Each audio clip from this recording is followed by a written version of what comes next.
Ayan, after natin ilinisin lahat, i-scan natin uli. Bali yung lumalabas na lang yun sa speed sensor niya, nawala na yung EGR. So, okay siya. Malakas na rin yung power niya. Good day, may unit tayo ngayon na Pajero Sport na naglo-low power at lumalabas ng engine warning niya. So, in-scan natin to. Yung in-scan natin, nakita natin na may warning siya ng EGR. Meron siyang code na P2413 EGR system. So yung chinek nga natin yan, sinilip natin yung throttle, pati yung mga ano niya marumi na rin. So babaklasin natin lahat yan, lilinisin natin. At may leaking rin yung valve cover gasket niya. So papalitan na natin lahat yan, isahan na. Bubukasan natin yung valve cover, papalitan ng gasket, pati na yung mga seal ng injector. So ayan nga, bali umpisa na natin yan para malinis lahat. Yung throttle niya, EGR niya, at saka yung intake niya. So lahat na yan, lilinisin natin isang gawa na.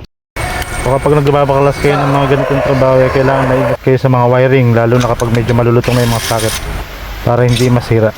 So ayan nga, bali tinabi muna natin yung wiring, tinali natin para maganda yung access natin.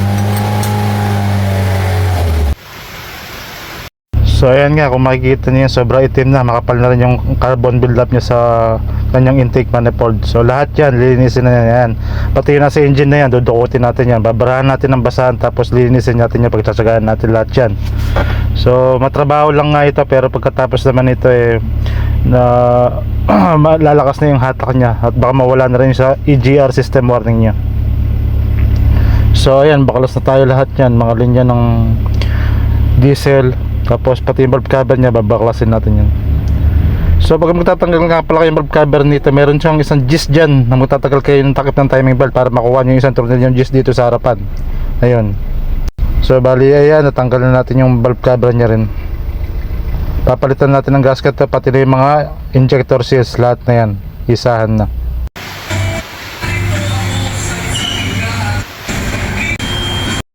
So andito na nga yung ating mga bagong seals saka gasket. So ayan, bali linisin natin lahat yan, tapos ayan, lalagyan natin yung mga seals saka gasket.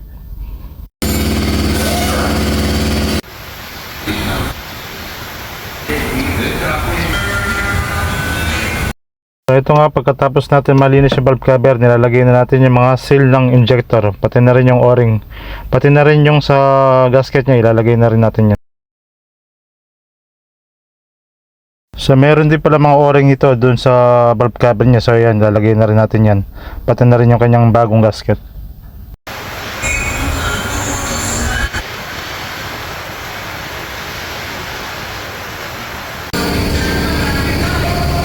So ayan nga, nalagay na natin yung mga seal sa gasket. Nalinis na rin natin tong port na nasa engine, tong kanyang intake port. So ayan, makita nyo, malinis na yan, pinagtsagaan natin yan. So ayan, lalagay na natin yung kanyang valve cover. Ito na rin yung kanyang intake manifold, dinabad natin ng degreaser yan. So ayan, nalinis na natin ng gusto yan. So ilalagay na rin natin yan. Ang pinalilinis lang namin dyan diesel o kerosene saka degreaser, tapos sabon, tapos ipa-power spray. So ayan, okay na yan sa intake, nilalagay na natin. Ito naman yung kanyang EGR, yan, makapal na rin yung cover bilad sa loob. So linisin rin natin yan ng kerosene saka degreaser para mailagay na rin natin. So ayan, tinanggal natin, hiniwalay natin, tapos ayan, linisin natin yan. Pagtsatsaga natin linisin yan ng steel wool, tapos degreaser saka kerosene. So ayan, pati na rin tong kanyang throttle, ayan, linisin din natin yan.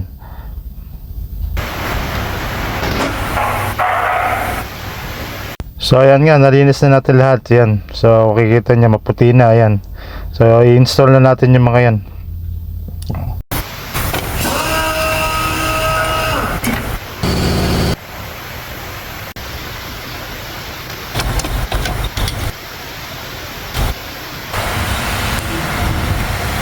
Pagkatapos nga natin ma-install lahat ng kanyang parts, lagyan na natin lahat ng wiring nya. So i-check natin lahat na nakasalpak, lahat ng wiring, connection, socket, para hindi tayo magkaroon ng code o warning. So ayan, sa kanyang suction control valve, lalagay na natin. So kompleto na tayo halos na yan. So makita niyo yung throttle niya dyan, napakaputi. So install na natin lahat, mga hose, para masubukan natin. So ayan nga, try natin start, engine on, tapos subukan nating paandarin. Yan, bali umaandar na yan.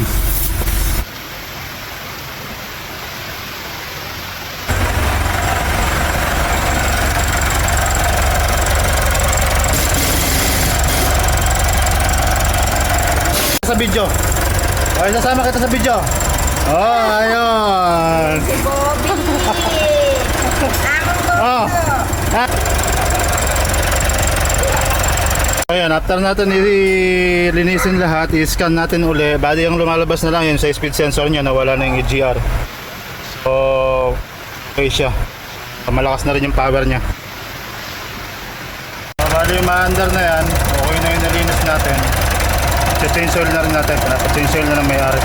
So, i-drain na natin ito, change oil na natin.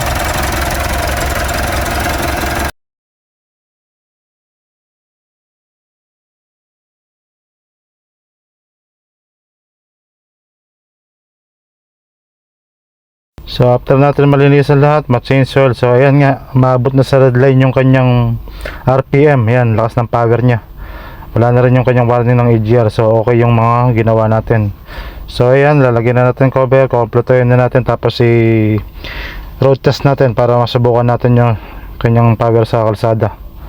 So, tapos natin i-road test yan. Pag okay na talaga, tatawag na natin sa customer yan. Linisin natin yung unit, tapos tatawag na natin sa customer para makuha na yung kanyang unit.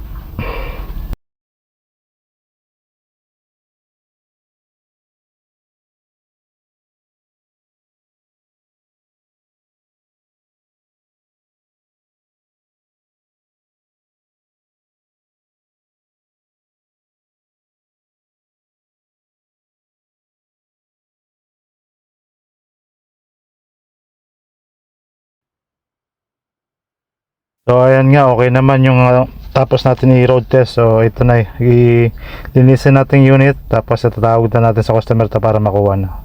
Salamat sa inyong panonood. Good day.